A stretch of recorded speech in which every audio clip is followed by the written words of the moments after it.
আসসালামু আলাইকুম, সবাই কেমন আছেন? Welcome to my channel. এই চ্যানেলে আমি শেয়ার করব আমার ডেইলি লাইফ আর জব প্রিপারেশনের জার্নি। সবার আগে আমি আমার বর্তমান কন্ডিশনটা একটু বলি।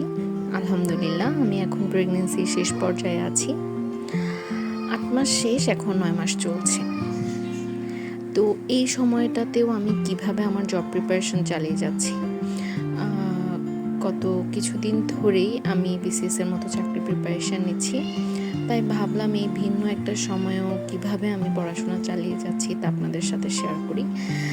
হয়তো এখান থেকে কেউ একটু হলেও মোটিভেশন পেতে পারে, আর আমার জন্য এটা আসলে একটা স্মৃতি হয়ে থাকবে আমার এই জার্নিটার। অনেকের মনেই এখন প্রশ্ন আসতে পারে, এই প্রেগনেন্সির সময় আমি কেন ক্যারিয়ারে এত ফোকাস করছি। আসলে বিসিএস আমার জন্য শুধু একটা চাকরি না, এটা আমার জন্য নিজের পরিচয় গড়ার একটা লড়াই। হ্যাঁ, এটা ঠিক যে এই সময়ে দুইটা জিনিস একসাথে সামলানো সত্যিই অনেক বেশি কঠিন। তবুও আমি চাই যত কষ্টই হোক পড়াশোনার সাথে কানেক্টেড থাকতে।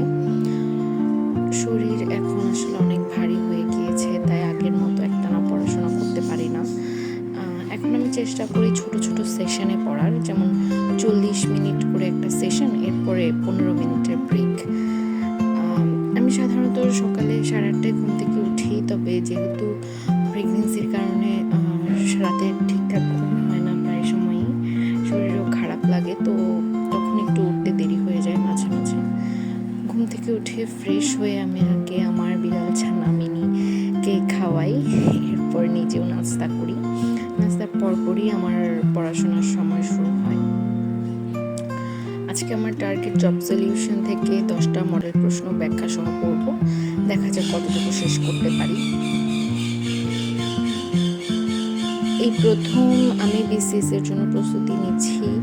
এখনও কোনো সরকারি চাকরির পরীক্ষায় আমি অংশ নিইনি, তবে আশা আছে ভবিষ্যতে সব সরকারি চাকরির পরীক্ষাগুলোতে অংশ নেওয়ার ইচ্ছাও আছে আর কি।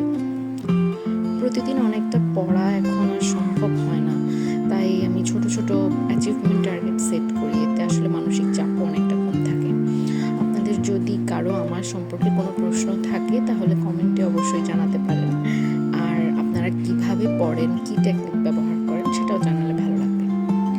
আজকে এই পর্যন্তই। আল্লাহ হাফিজ, দেখা হবে পরের ভিডিওতে ইনশাআল্লাহ।